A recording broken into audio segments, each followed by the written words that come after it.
Hello grade 9, so welcome to week 8 of quarter 2. So ang topic po natin is about solving radical equations. So start with, simulan natin sa objectives. Una, we need to determine the radical equations. 2, solve a radical equation. And then third one, we need to solve word problems involving radical equations. So simulan po natin sa examples and non-examples of radical equations. So tandaan lang po natin, ang radical equations, ang variable po dapat ay nasa loob ng radicand. Ayan, sa loob. And then, kapag outside na po yung variable x ng radicand, so that is an example of a non-radical equations or hindi po siya radical equations. Kasi, lahat ng variables nasa labas ng radicand. Okay? So, ito lang po yung mga dapat tandaan in solving a radical equation. So, dapat isulat natin ang equations such that the radical containing the unknown is on one side of the equation. Pangalawa, so alamin natin lahat ng similar terms and combine. Third, we need to raise both sides of the equation to a power, same as the index of the radical, para tayo ay makapag-eliminate. And pang-apat, huwag natin kalilimutan, always check the values to make the equation true. So, dapat po ay mag-i-equal. So, para mas maintindihan, let's start with the first example. So, solve the value of x in square root of x is equal to 7. So, ayan. Example po ito ng radical equation kasi yung variable na x is inside the radicand.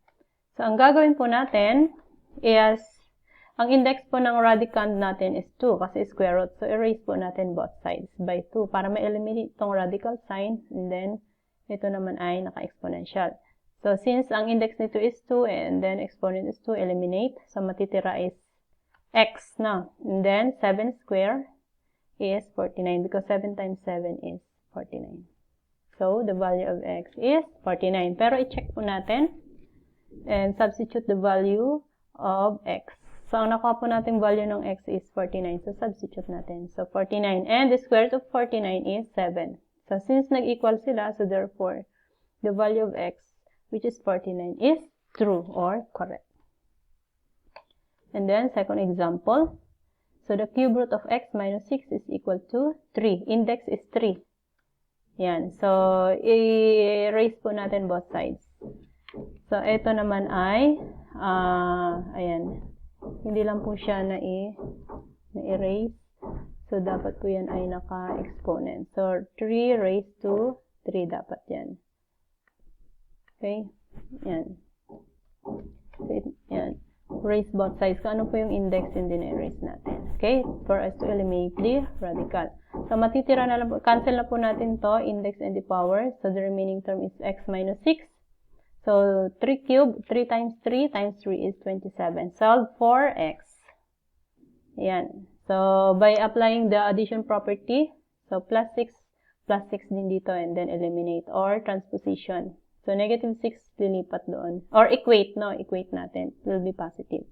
So, 27 plus 6, so, it will be x is equal to 33. Check natin by substituting the value of x to the original equation. So, ang value ng x natin is 33. So, magiging cube root of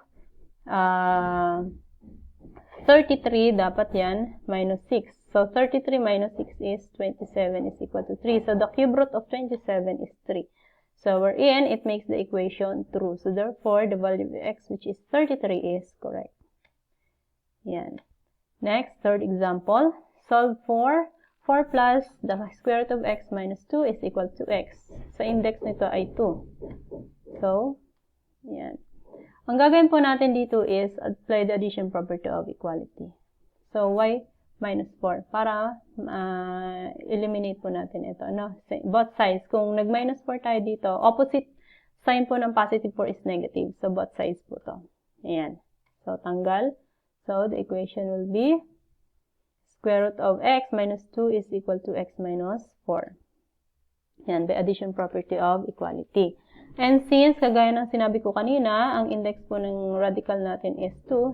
So, raise natin to 2, both sides, no? Para ma-eliminate din natin tong radical sign. So, the remaining term will be, so, makakancel itong 2 and then the radical sign or the index. So, x minus 2 is equal to, x times x is x squared, no? So, apply natin ito, sum of, was this product of two binomials. Square the first term, twice the product of first and second is square the last term. So, x times x is x square.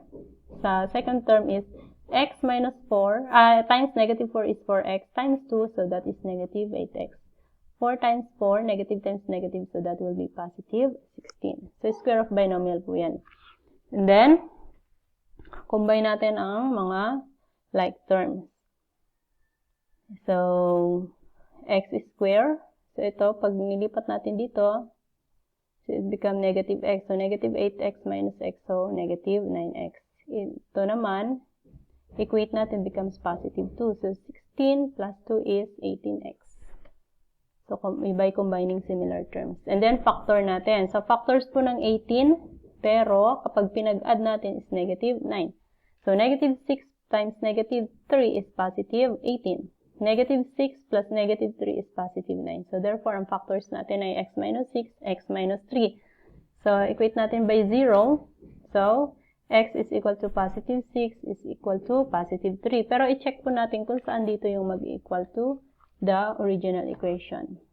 So, ayan. Check. If x is 6, substitute natin.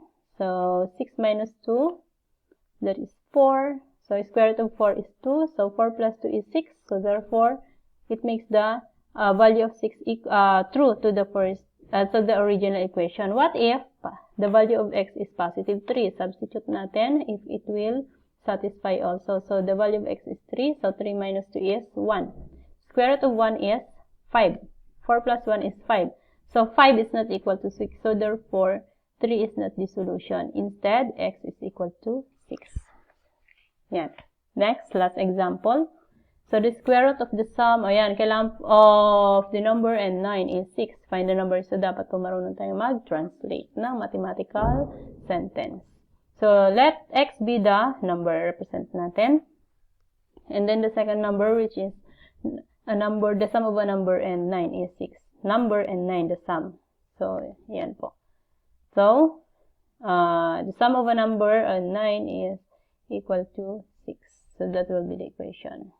Since this is a square root sa index ay 2, so raise po natin both sides ng equation. So, dapat po ito ay square or exponent. Yan. Eliminate. So, remaining term is x plus 9 is equal to 6 times 6 is 36. Solve for x. So, by applying the addition property or subtraction, positive 9, ang opposite is negative 9 by both sides. So, eliminate. So, x is equal to 36 minus 9. So, therefore, x is 27. Check natin by substituting the value of x to the original equation. Since ang value ng x natin is 27, so 27 plus 9 is 36. Square root of 36 is 6. So, therefore, the value of x is right. Now, what if we're going to apply the common problems involving radical in terms of word problem? Ano yan? By applying the Pythagorean theorem. Yan. So, first example, if a man walks 8 meters to east, turns south, walks 6 meters. So, how far is he from the starting point? So, ang gagawin po natin is illustrate na where is point A, the starting point B, and point C. So, ayan. So, it's supposed to be that is point A, point B, and C. And always remember, the opposite side of angle A is side A. Opposite of angle C is side C, which is the hypotenuse. Angle B is side B. So, ganun po ang naming at small letter na po siya. So, 8 meters to east, 6 meters to south. Yan. And, so, since ang nawawala is the hypotenuse, so, ayan po. The hypotenuse is equal to the sum of the squares of the sum of legs, no? Side A and side B. Substitute lang po natin. So, the value of A, or going to south, is 6 square. So, 8 meters to east, ayan. So, that will be square root of 36 plus 64. So, the sum is 100. So, therefore, the hypotenuse or the distance, no? From point A to B, or the longest side, is 10. Because square root of 100 is 10. Ayan. So that is the distance from starting point. Next, a ladder is 12.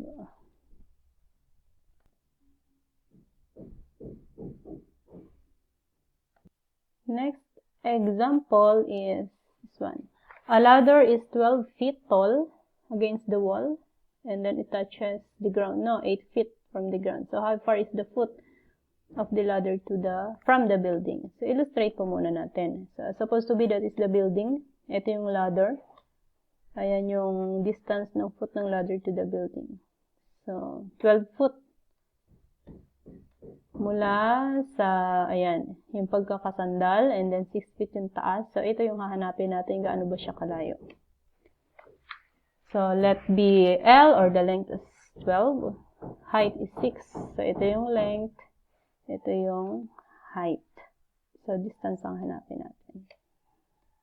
So, length is equal to the square of height and distance. So, application pa rin ng Pythagorean.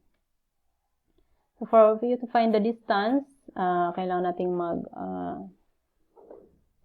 ng equations. So, y negative h, para matanggal natin to, no? Cancel.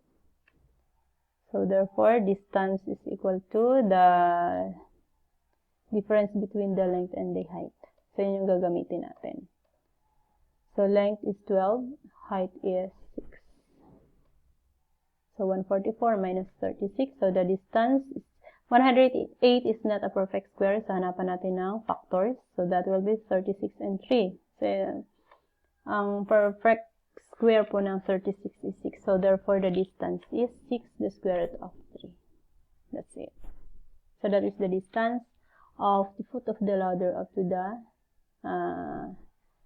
building. Next, third. So, the area of the square. Ayan. So, the solution, so, ang area po is equal to the square of these sides. Ayan. So, the square root of 162 is not a perfect square. So, factors po ng 162 is 81 and 2. So, 81 is a perfect square. So, therefore, the side of the square is 9 the square root of 2 meters. Ayan. Next, last example.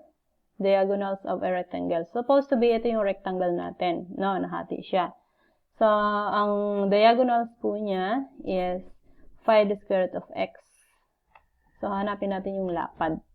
So, using the Pythagorean, so the formula is the hypotenuse. Ito yung hypotenuse, the longest side is equal to the sum of the squares of its side or legs.